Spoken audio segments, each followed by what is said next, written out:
All right, everyone, working on lighting, actually. Yeah, the first lighting video. So let's talk about a plan for lighting, shall we?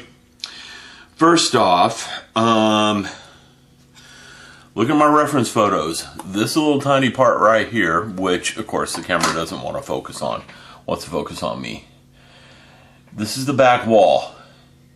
There are two little spots that get light. I've already drilled out the holes for it. Now, the drill I used for that, I did not put it away, is this guy. I bought a fiber optic Enterprise D 20 years ago, and this is a drill that came with it. It still works. The drill bit still is there and still works. And I used it to drill the two holes because it was the perfect size for those two holes. I don't know if you're going to be able to see it from back here. Yeah, you can barely see the two holes. Once I get some fiber optics strung through them, I'll show you. But I'm not going to string the fiber optics until this thing's been painted. Okay? Because I don't have to. The other thing, the laser cannons in the front. Right across the bottom, there's the mounts for the laser cannons. I've already drilled the holes through there. I'm going to use 1mm fiber optic to light that. I think there's 1mm LEDs. I'm not messing with that. I'm going to use 1mm fiber optics to light that. The ion engines, the twin ion engines, TIE Fighter stands for twin ion engine. I've already drilled their holes too. They're also 1mm fiber optic. Okay. And what I'm going to do with the fibers is these are going to get painted red on the ends when I thread them through. I'm going to have to thread those fibers through before I glue it together. So they're going to have to be masked. So they're going to be painted red, threaded through, the masked. That's easy to mask. Silly Putty will mask that over beautifully. Same thing with the laser cannons in the front. The interior, however, we're going to have some issues with. Here's the pilot seat. Here's original sidewall. Okay. Here's the new improved sidewall, which I'm going to have to glue down on there. Now, and that's going to be fun to glue that on there. I'm probably going to use some resin, 5-minute epoxy to glue that down, to be honest with you, because there's no alignment pins or anything. I've got to paint this thing before I glue these on. There's no way around that. And I need to do 2 more little parts on this before I can paint it. I need to build light boxes for this. Okay? So that it lights up properly. Now, I'm going to build those light boxes probably out of construction paper. I'm going to use red LEDs to light it with. I know I clear painted it red, but that's okay. The clear red paint with the red LEDs gives the exact glow I'm looking for. So that's why I did that. And all of that's going to have to be built and put together on this part. This is the rear of it. I'm also going to have all the wiring coming out the bottom, and I have to, well, I can put everything together before I worry about the wiring coming out the bottom hole. I'm going to use a really thin brass rod for this. A very thin, very tiny brass rod. Probably run some magnet wire through that brass rod. I got to be careful of that because if I etch any of the coating off that magnet wire, then I'm going to get shorts. I'm also probably going to power this with a single D or C size battery. Why? Red LEDs, orange LEDs, yellow LEDs are all 1.8 volts. The D cell battery is 1.5 volts. A D battery will power the 5 or 6 LEDs in this for 10 hours. 10? No, probably more. More like 30 or 40 hours. So, if I go with a D battery, and the stand I want to use will hold a D. If not, one AA battery will power it for a couple hours. So, it won't be a big deal. This thing's going to get battery powered. I'm going to run it on a low voltage. Simply because I can. I don't have to mess with resistors that way. I can just wire everything up in parallel and be done with it.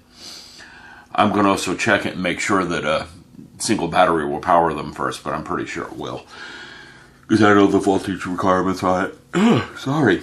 Anyhow, that's a discourse on the planned lighting. Now, what I plan on doing is putting one red LED over here, one red LED over here. I'm going to power the twin engines off those two red LEDs. So the fiber here's got to wrap around into the light box for the cockpit lighting. Okay? The laser cannons and everything are going to go under the floor. Now, let me hold on a second. Let's do this real quick, so you guys can see how this all sits in here. There we go. There's the cockpit. It's not assembled properly, but it's in place. Okay? Let's give you guys a good look at that. It's not, like I said, it's not in there properly, but you get the idea. Now, there's some room under the floor for an LED or two, especially if I use some small ones. The two lights on the back of this are supposed to be bright yellow. And the two laser cannons are supposed to be orange, so that's a total of 4 LEDs inside this little tiny TIE fighter. Again, there's room for it. If I use 3mm LEDs, I'm not going to have any issues. Okay? She's not going to be incredibly brightly lit, but you don't need it brightly lit. You just need it lit up. And the interior of the TIE fighter was never brightly lit to begin with. I could use some white LEDs in the bottom, but then the voltage has to go to 3 volts, and then I got resistors. If I use the white LEDs, I can paint the ends of the fibers the color I want, yellow or orange. It just won't look as good as if I use a native orange LED. Okay? Because I'm going to tell you right now, this, if we put the glow up here and I put a light source behind it, I'll have to drop the camera some. Let me drop the camera. There's a light source. If I put a light source behind this, that's a very bright light. It's reddish, right? I'm going to tell you, you put a red light source behind this, it looks a heck of a lot better.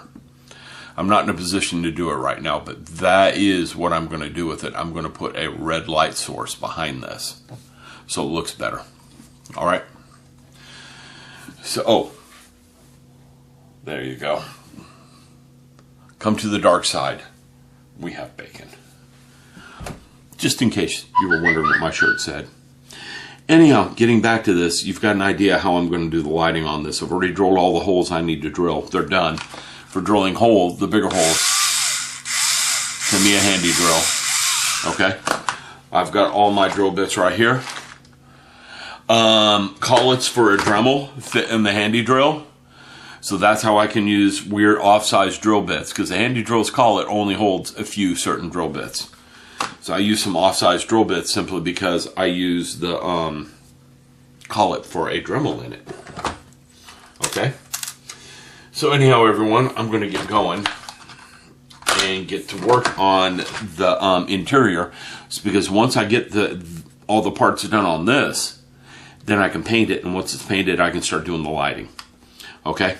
Because the interior has to be done and painted before I do the lighting. Once the lighting's done, I can seal her up and paint the exterior. Now, some of you are going to be like, but you put the parts on the exterior that are dark gray versus the light gray.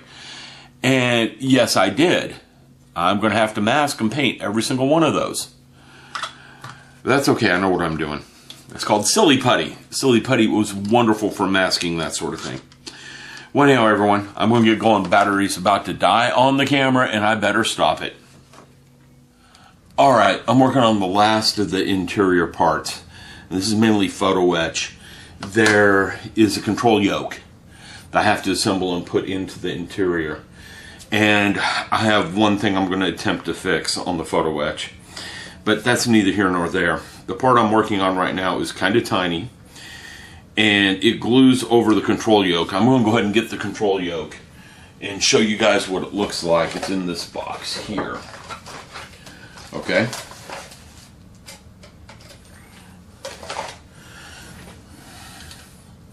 It is this part and this part. And the photo etch goes between this part and this part. And here, let me clip this off.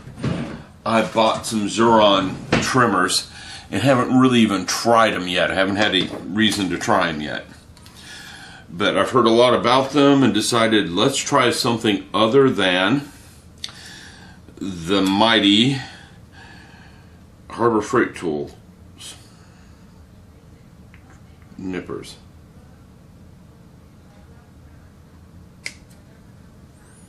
Yeah, it does a pretty good job right there. Can't complain about that. Get in here. Cut that part. Now I'll show you the part I'm supposed to remove. And that part. Now there's going to be little or no cleanup on this piece right here. Let me drop the camera down and then we'll do a tight zoom. I know I'm not planning my space well, am I?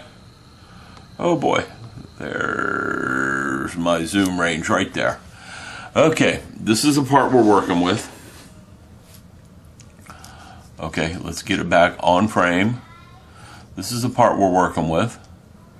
Okay, the directions call for on the photo etch for this nub to be removed, and then this part is glued over the top of it, and then you put this part on top of that. All right, and I am not liking this too much because I think it's going to be unstable and hard to deal with. Right here is the shaded area right here is where this part's removed, and then this part glues over the top of that. I'm going to see if I can drill this part out. I know it's tiny and thin, but I got a Tamiya handy drill. That's why I got a block of wood here for drilling, so I'm not drilling. I forgot I got to do this by hand. This camera does not allow too much in the way of zoom with the remote. You got to do it all by hand. I got a block of wood right here, so I don't drill into my mat here, and the wood will support the photo etch part a lot better. So I'm going to try to drill it out just a teeny bit, and I'm not going to try to drill it too much, and then shave this down a little bit so it fits on there still.